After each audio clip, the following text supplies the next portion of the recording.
সকল জীবকে সমানভাবে ভালোবাসতে হবে।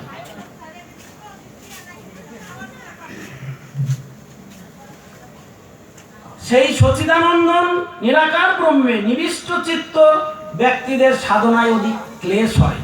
তাহলে নিরাকার ব্রহ্মের সাধনায় অধিক ক্লেশ হয়, কষ্ট হয়, কারণ দেহাভিমানীদের পক্ষে অবক্ত বিষয়ক গতিপ্রাপ্ত হওয়া অতিশয় কষ্টকর। তাহলে নিরাকার ব্রহ্মটা কি? নিরাকার ব্রহ্ম আমাদের সামনে কোনো দেব দেবী বা ভগবান কারোরই কোনো মূর্তি থাকবে না। আজকে আমরা এই নগর বৃন্দাবনে উপস্থিত হয়েছি, এখানে আমার মহাপ্রভুর ভোগ, এখানে আমাদের সেই পঞ্চতত্ত্বের মূর্তি আছে, গোপালের মূর্তি আছে। তাহলে এটা কিন্তু সাকার ভজন। নিরাকার ভজনটা কি? যে ভজনে শুধু একমাত্র সেই আমার অন্তরাত্মার মধ্যে আমার গোবিন্দকে স্থাপন করে এবং নয়নের জল এবং মন তুলসী দিয়ে তাকে আরাধনা করতে হবে, সেই নিজের অন্তরাত্মার মধ্যে গোবিন্দকে স্থাপন করে। তাহলে এই ভজন কিন্তু অতি সহজ নয়। তাই কলির জীবকে উদ্ধার করবার জন্য আমার গৌরাঙ্গ মহাপ্রভু কি দিয়ে গেলেন? 16 নাম 32 অক্ষর, যে হে কলিজীব, তোমরা এই সংসারের তেতাব জ্বালায় জর্জরিত, তোমাদের অত সময় নেই, তাই তোমরা শুধু একমাত্র আমার গোবিন্দের নাম গুণগান করো। এই কৃষ্ণ নাম করলেই তোমরা, হাতে কর্ম মুখে নাম, তাহলেই তোমরা উদ্ধার হবে। তাই এই নাম করবার সুযোগ আমাদের গৌরাঙ্গ মহাপ্রভু, আমরা অনেক ভাগ্যবান। কারণ আমরা কলির জীব, আমাদের তো কোনো সময় নেই মা। আমরা সকাল থেকে উঠে সন্ধ্যা ঘুমানোর আগ পর্যন্ত আমাদের কোনো সময় থাকে না, কারণ আমরা সব সময় কাজের মধ্য দিয়ে থাকি। কিন্তু তার মধ্যেও যদি আমরা এক বিন্দু তার নাম করতে পারি, তাতেই আমরা কিন্তু উদ্ধার হয়ে যাব। কিন্তু যে সকল মদগত ভক্ত সমস্ত কর্ম আমাকে অর্পণ করে সগুণ রূপে আমাকে অনন্য ভক্তিযোগের দ্বারা নিরন্তর চিন্তন করত এবং ভজনা করে, কিন্তু ভক্তি বিনা কিন্তু মুক্তি নাই। ভক্তি হচ্ছে আসল, ভক্তি এবং বিশ্বাস। ভক্তি এবং বিশ্বাস। আমি যদি মনে করি ভগবানকে তো আমি আমার এই পাপ চক্ষু দিয়ে আমি দর্শন করতে পারছি না, তাহলে ভগবান কোথায় আছে? আমি ভগবানকে বিশ্বাস করি না। কিন্তু না, আমাকে বিশ্বাস এবং ভক্তি অবশ্যই করতে হবে যে না, ভগবান ছিল, এখনো আছে। তাই বিশ্বাস আর ভক্তি এই দুটোই আমাদের সর্বাগ্রে।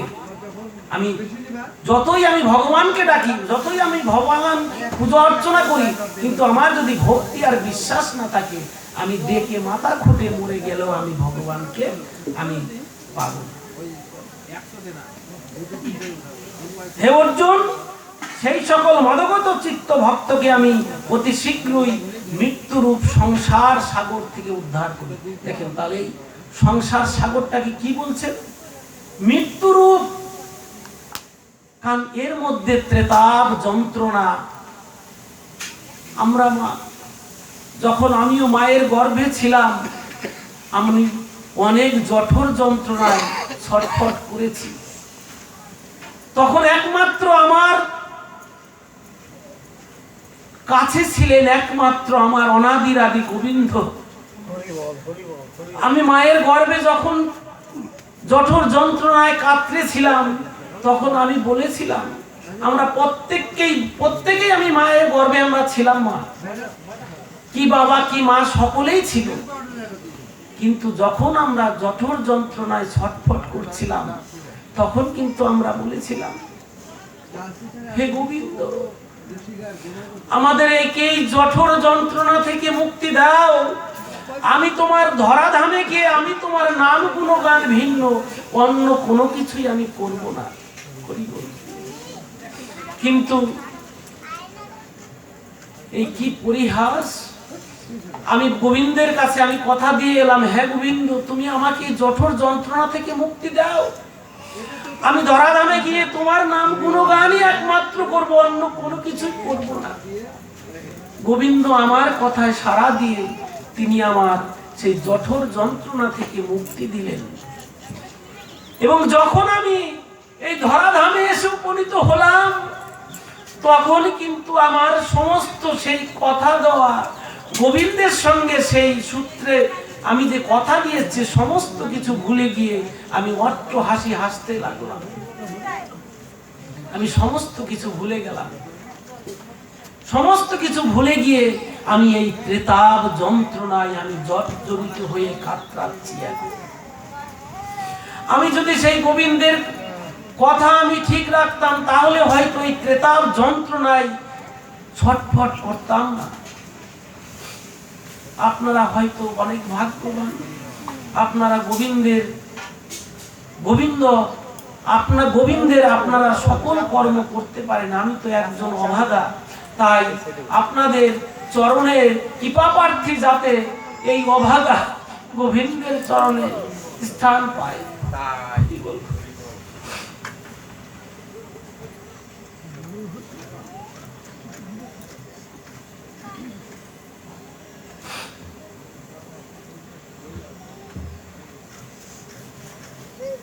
আমাতে মন সমাহিত করো, ভগবান বলছেন। মনটা তোমার বড় চঞ্চল, মন এখন এখানে আছে। আমার যদি বাইরের কোনো চিন্তা থাকে, দেখবেন মন এক সেকেন্ডও লাগবে না, সেখানে মন চলে যায়। তাই বলছেন কি, মন সমাহিত করো, হ্যাঁ, আমাতে বুদ্ধি নিবিষ্ট করো। এইরূপ করলে তুমি অতঃপর নিশ্চয়ই মত স্বরূপে স্থিতি লাভ করবে, এতে কোনো সন্দেহ নাই।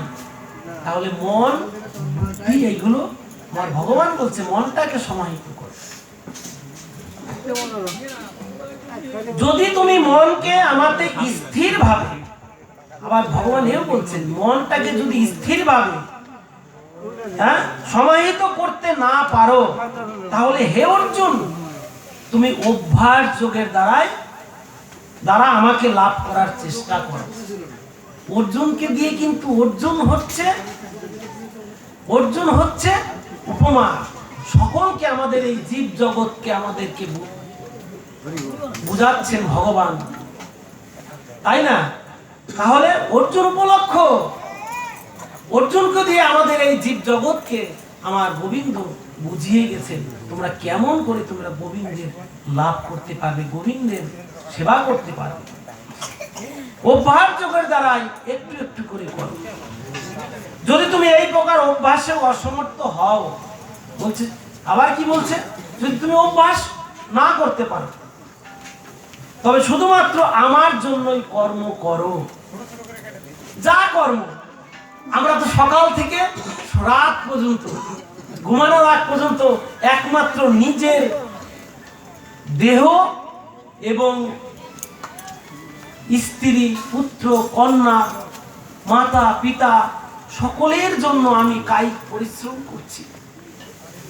কিন্তু যার জন্য আমি এই ধরাধামে এলাম, যে আমাকে পাঠালো, তার জন্য আমি কি করছি, তার জন্য আমি এতটুকু সময় দিতে পারি না। এই 24 ঘন্টার মধ্যে আধ ঘন্টাও আমরা সময় দিতে পারি না গোবিন্দের কর্ম করবার জন্য। তাই ভগবান বলছে আমার জন্য কর্ম করো। হ্যাঁ, আমরা যে কর্ম করছি সেটাও তার কর্ম হয়, যদি আমি তার দাস্য ভাব অবলম্বন করি, যে হে গোবিন্দ আমি যা কিছু করছি সবই তোমার কর্ম, আমি তোমার দাস, আমি তোমার দাস, তোমার দাস হয়ে তোমার কর্ম আমি করছি। তুমি আমাকে শক্তি দিও তোমার কর্ম যেন আমি করতে পারি। কারণ আমার জন্য কর্ম করতে করতে অর্থাৎ তুমি আমাকে প্রাপ্ত হবে।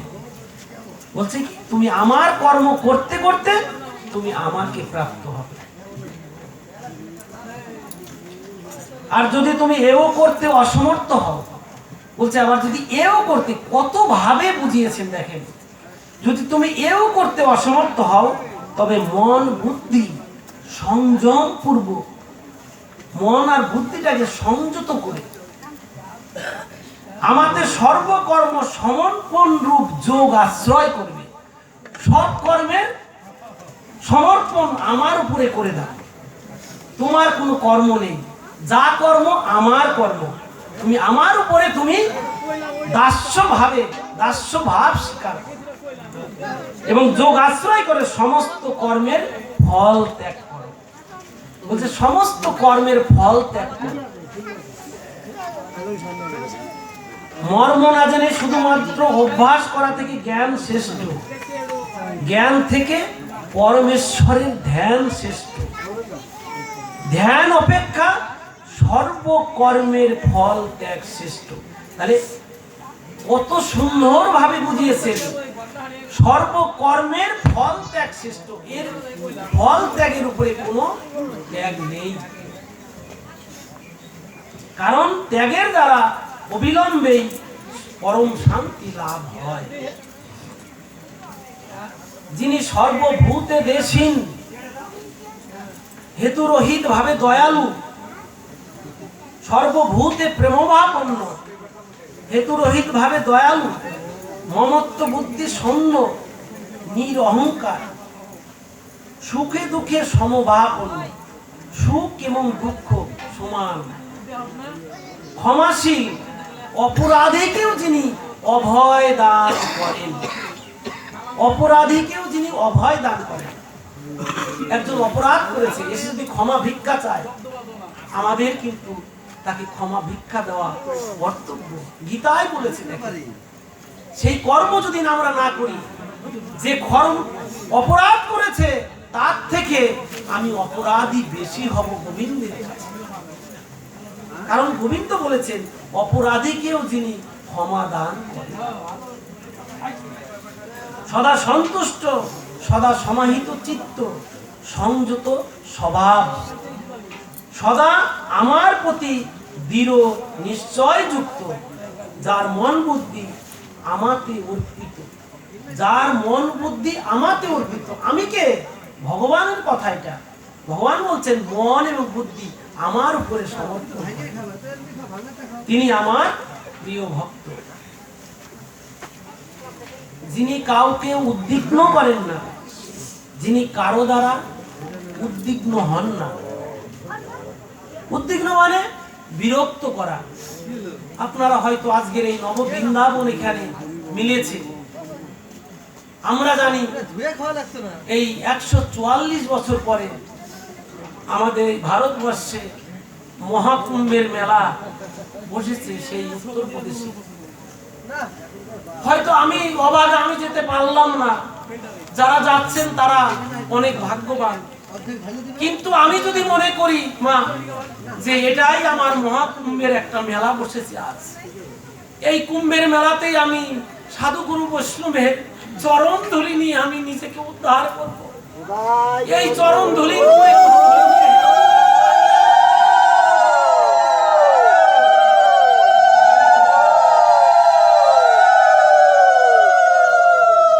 হয়তো সবার ভাগ্যে হবে না, আমার ভাগ্যেও হবে না। আমি এই সাধুগুরু বৈষ্ণবের চরণ ধুলি নিয়েই আমি সেই মহাকুম্ভের ফল আমি যেন লাভ করতে পারি।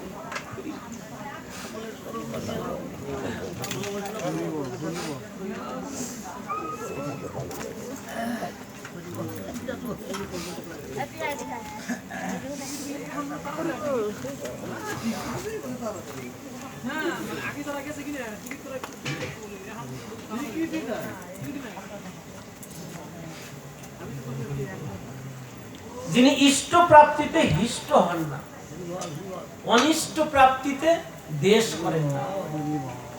একটা ইষ্ট প্রাপ্তি, ভালো জিনিস আমি পেলাম, তাতে যেমন আমার কোনো আনন্দ নেই, আমার একটা নিরানন্দ এলো আমার পরিবারে বা আমার মধ্যে, তাতেও কোনো যেন নিরানন্দ না হয়। তাই বলছি প্রিয় বিয়োগে শোক করেন না, অপ্রাপ্ত ইষ্ট বস্তু আকাঙ্ক্ষা করেন না এবং শুভ অশুভ সমস্ত কর্ম পরিত্যাগ করেছেন, তিনি আমার প্রিয় ভক্ত। যিনি শত্রু ও মিত্রের মান অপমানের সমবুদ্ধি, শীত উষ্ণে এবং সুখ দুঃখাদি দ্বন্দ্বে নির্বিকার। দেখেন কত সুন্দর, সুখ দুঃখাদি দ্বন্দ্বে নির্বিকার। যে কৃষ্ণ ভক্ত, যিনি গোবিন্দের দাস্য ভাব অবলম্বন করতে পারবেন, তার কোনো সুখ থাকবে না, দুঃখ থাকবে না, কিছু।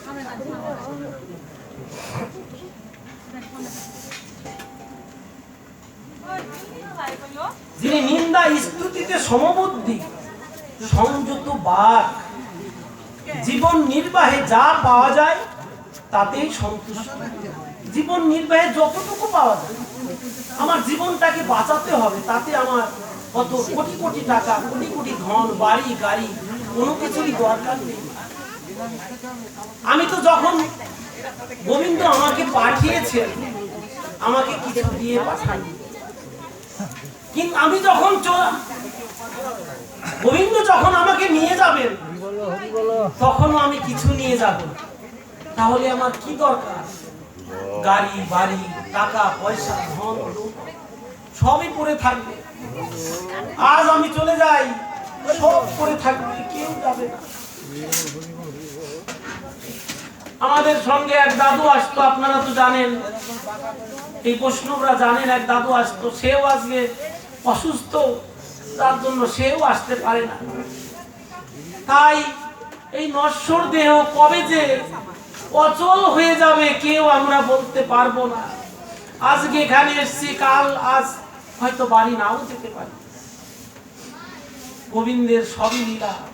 আমরা আশা যেমন আমরা কিঞ্চিত জানি, হয়তো মা জানে, আর কবে আমরা আসবো, কিন্তু যাওয়াটা কিন্তু আমরা মুখে জানি, কবে আমাদের ডাক পড়ে।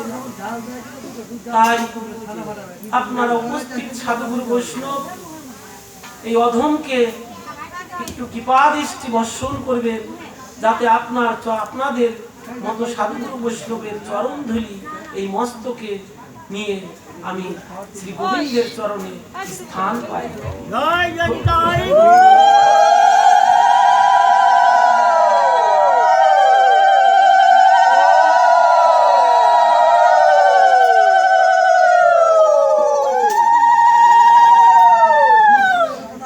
কিন্তু যে সকল শ্রদ্ধাবান ব্যক্তি মত পরায়ণ হয়ে উক্ত প্রকার অমৃত তুল্য ধর্ম ভক্তিপূর্বক অনুষ্ঠান করেন, সেই সকল ভক্ত আমার অত্যন্ত ওম তৎসৎ। শ্রীমদ্ ভাগবত গীতার উপনিষদ তথা ব্রহ্মবিদ্যা বিষয়ক যোগশাস্ত্রে শ্রীকৃষ্ণ অর্জুন সংবাদে ভক্তিযোগ নামক দ্বাদশ অধ্যায় সম্পূর্ণ। জয় জয় শ্রীমদ্ ভাগবত গীতা।